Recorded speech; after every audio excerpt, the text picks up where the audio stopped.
자, 일단은 부분집합이 뭔지 진부분집합이 뭔지를 내가 적을 건데 잘 보세요.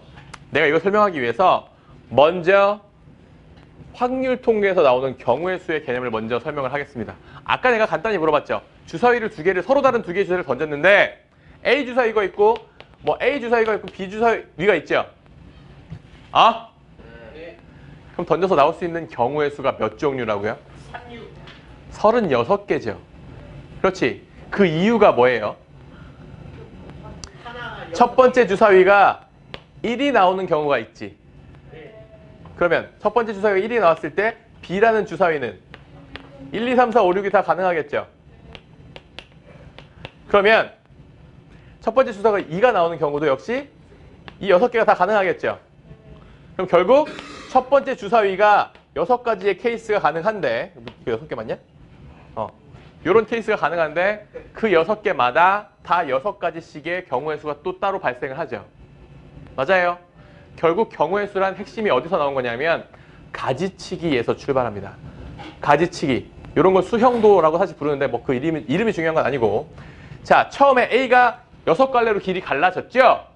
그리고 나서 각각의 도착지들마다 다시 한번 6갈래가 나눠졌죠. 그럼 총 도착되는 지점이 36개가 되는 거지. 그래서 6 곱하기 6이 처음에 사실 된 겁니다. 알겠어요? 이거 어렵지 않겠죠? 맞아? 자, 요거를 일단은 경우의 수 개념으로 내가 설명을 하고요. 사실 이게 경우의 수에서 나오는 고배 법칙이라는 건데 어떤 사건이 동시에 일어날 때 주사위 두 개를 동시에 딱 던지잖아요. 그러면 각각의 경우의 수를 곱하게 된다라는 법칙을 고배 법칙으로 불러요. 알겠습니까? 요거 뭐 직관적이고 이해되죠? 자, 요 개념을 내가 두 번째로 12의 양의 약수의 개수를 한번 세볼 거예요. 얘들아, 12의 양의 약수의 개수는 아까 내가 적기를 1, 2, 3, 4, 6, 10이라고 해서 6개로 아까 구했었죠. 그지?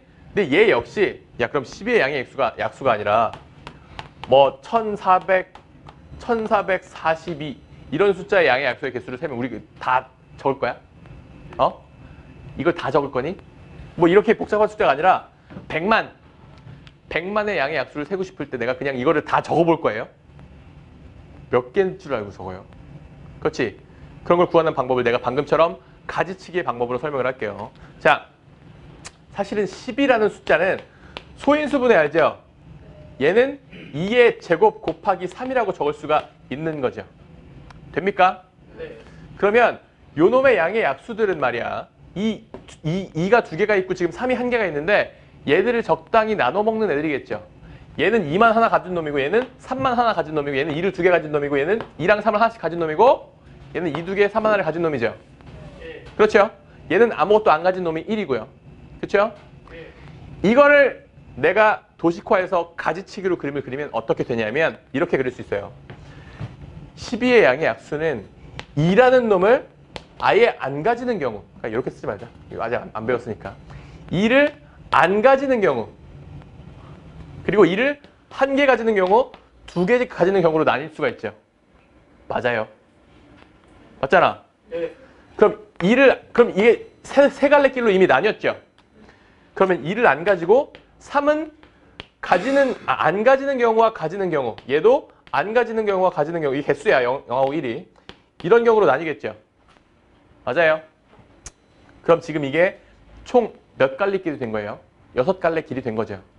그치? 그게 이 6개라는 건데 정말 그런지 한번 봅시다. 얘들아, 2랑 3을 아무것도 안 가지면 얘는 뭘 의미하는 거예요? 1이라는 숫자를 말하는 겁니다. 만약에 3만 가지면 얘는 3을 의미하고 얘는 2를 의미하고 얘는 2랑 3을 1개씩 가졌죠. 6이겠죠. 2, 3, 6이니까. 그렇죠? 얘는 2를 2개 가졌으니까 4를 말하는 거고 얘는 12를 말하는 거예요. 됩니까? 이게 약수를 세는 사실은 핵심 기술이란 말이죠. 됩니까? 가지치기가 여기서 3갈래로 나뉘고 여기서 2갈래씩으로 또 나뉜다. 그래서 3 곱하기 2로 계산을 한단 말이죠. 6개. 이해됩니까? 아까랑 사실 같은 설명이죠. 야, 근데 잘 생각해봐라. 얘가 3갈래로 나뉜 이유가 뭐예요?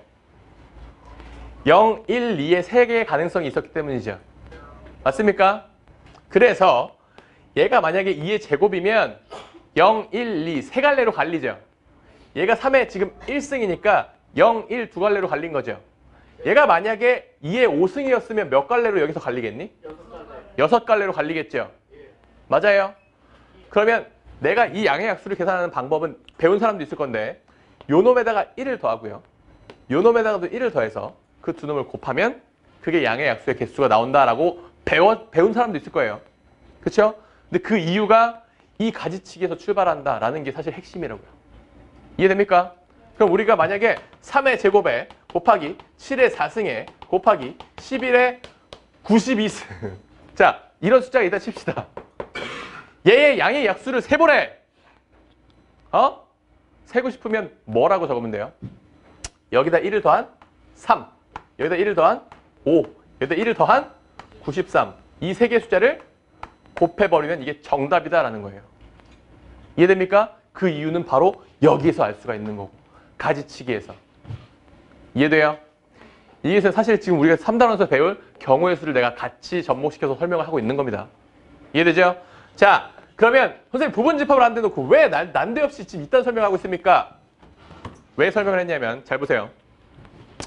A란 집합이 만약에 1과 2를 원소로 하는 이런 집합이라 칩시다. 그럼 지금 문제에서 얘의 부분집합의 개수를 세래요. 그럼 부분집합이란 얘의 일부분이면 되는 거지. 그렇죠? 내가 이 개수를 셀 때 어떻게 셀 거냐면 얘들아 내가 공집합은 모든 집합의 부분집합을 설명을 했죠 아까 전에. 그렇죠? 공집합도 부분집합이고 1 이런 놈도 있겠죠. 1만 원소로 가진 놈. 또 2만 원소로 가진 놈. 얘 둘 다 부분집합 맞지? 그리고 1과 2를 둘 다 원소로 가진 그럼 얘 자기 자신이죠. 자기 자신도 부분집합이에요. 그렇죠? 그러면 이렇게 4개의 부분집합이 지금 발생을 하게 되죠. 됩니까? 근데 이게 왜 4개가 나왔는지를 잘 생각해 보세요. 그 이유는 사실 뭐냐면 내가 1이라는 원소를 얘의 부분집합이면 1이랑 2 중에 지금 얘를 가지거나 안 가질 거 아니에요? 그렇죠?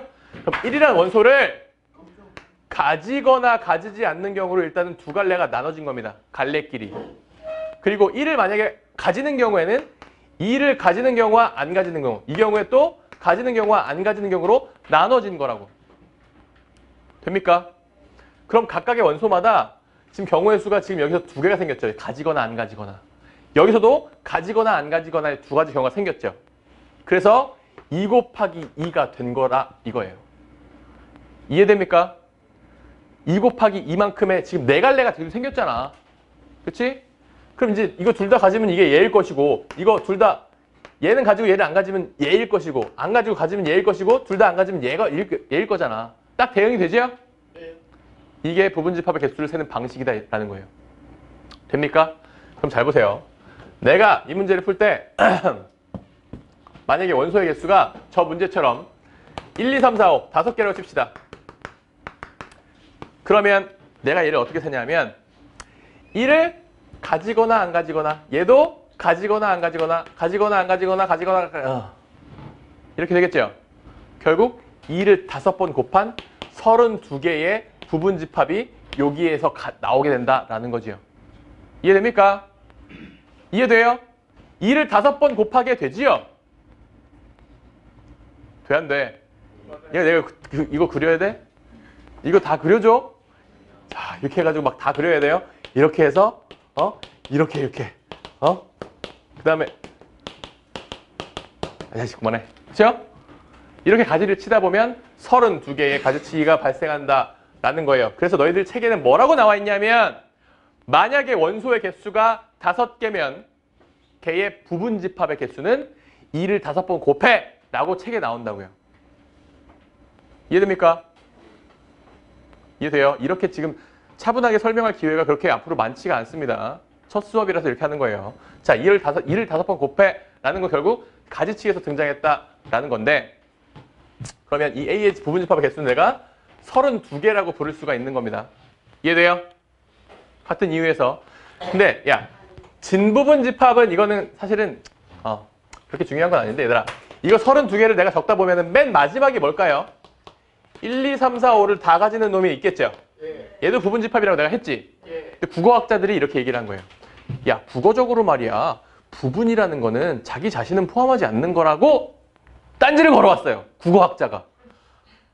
그래서 수학자가 아이씨, 야, 이거 얘도 얘를 포함하잖아. 얘도 부분집합을 부르고 싶어. 라고 했는데 국어학자가 끝까지 빠득빠득 우긴 거야. 이거 안 된대. 이거 빼래. 그래서 어쩔 수 없이 수학자가 져준 거예요. 져주면서 만든 개념이 바로 진부분집합이에요. 그게 뭡니까? 얘를 빼세요라는 게 진부분집합이에요. 알겠죠? 진부분집합이란 자기 자신, 자기 자신을 제외한 나머지 부분집합을 말해요. 그렇죠? 그럼 나 뭐만 생각하면 돼요? 전체 부분집합의 개수에서 그냥 1만 빼면 항상 정답이에요. 31이 정답입니다.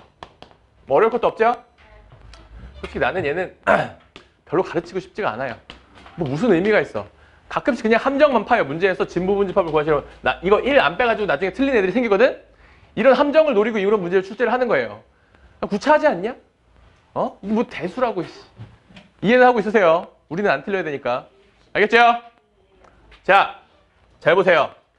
지금 이제 3번과 4번이 이 설명의 핵심이 됩니다. 그 밑에 문제 보세요. 8번. 비슷하죠? A랑 2를 뭐 원소로 갖는 그게 그거잖아. 자, A란 지금 집합이 A, B, C, D, E라고 지금 적혀 있죠. 이게 지금 마지막 설명입니다. 잘 들으세요. 앞에 설명 되게 중요했어요. 얘들아, 그러면 A랑 B를 포함하는 A의 부분집합의 개수를 내가 구할 거죠. 그럼 내가 말이지 A를 반드시 지금 포함해야 되죠. 그럼 내가 처음에 갈림길을 이렇게 갈릴 수가 있어요? A를 가지거나 가지지 않는 경우로 갈릴 수가 있습니까? 못하죠. 내가 얘를 적을 수가 없는 거지. 무조건 가져야 되니까. 맞아요? 그럼 경우의 수가 두 가지가 아니라 한 가지밖에 없게 되는 거죠. 외길이 되는 거죠. 외길. 그렇죠? 그래서 우리가 곱할 때도 두 가지를 못 곱하고 한 가지라고 곱해야 된다라는 겁니다. 됩니까? 이해돼요? 그러면 A는 무조건 가져야 되니까 한 가지, B도 무조건 가져야 되니까 한 가지, C는 가지거나 가지지 않거나 가지거나 가지지 않거나 이렇게 갈림길이 생기겠죠? 됩니까? 그러니까 쉽게 말하면 갈림길이 A는 가져야 되고 B도 가져야 되고 여기서부터 C부터 가지거나 가지지 않거나 이렇게 갈림길이 이렇게 시작된다고. 그치? 마저 하자. 뭐. 그럼 총 몇 갈림길? 8개. 그래서 2를 3번 곱한 8이 정답이다라는 거예요. 됩니까? 자, 그리고 A랑 B를 포함하지 않아야 된대요. 야, 그럼 포함하지 않아야 되면은 반대로 얘를 이렇게 적으면 되는 거 아니에요? X, X. 그치? 야, 포함하지 않는 것도 한 가지 경우인 거죠. 포함하지 않는 경우. 그러니까 어떤 친구들이 이런 착각을 해요. 선생님, 포함하지 않으니까요. 이거는 빵이에요. 미친 소리. 포함하지 않는 한 가지 경우가 존재를 하는 거죠. 요 그림에 따라서 얘 역시 8개의 부분집합을 가지게 된다는 거예요. 이해됩니까? 내가 나중에 문제를 풀 때는 이 설명을 아예 안 하고 어떻게 풀 거니? 그냥 야, 이거 가지지 이거는 두 가지 경우씩 나오니까 1, 1, 2, 2 곱하면 정답 8 이렇게 하고 그냥 다 넘어갈 거라고. 알겠습니까? 이 설명은 한 번뿐이에요. 다시 보고 싶으면 영상으로 복습을 하면 되는 겁니다. 이해되죠? 네. 오늘 수업 여기까지. 오케이.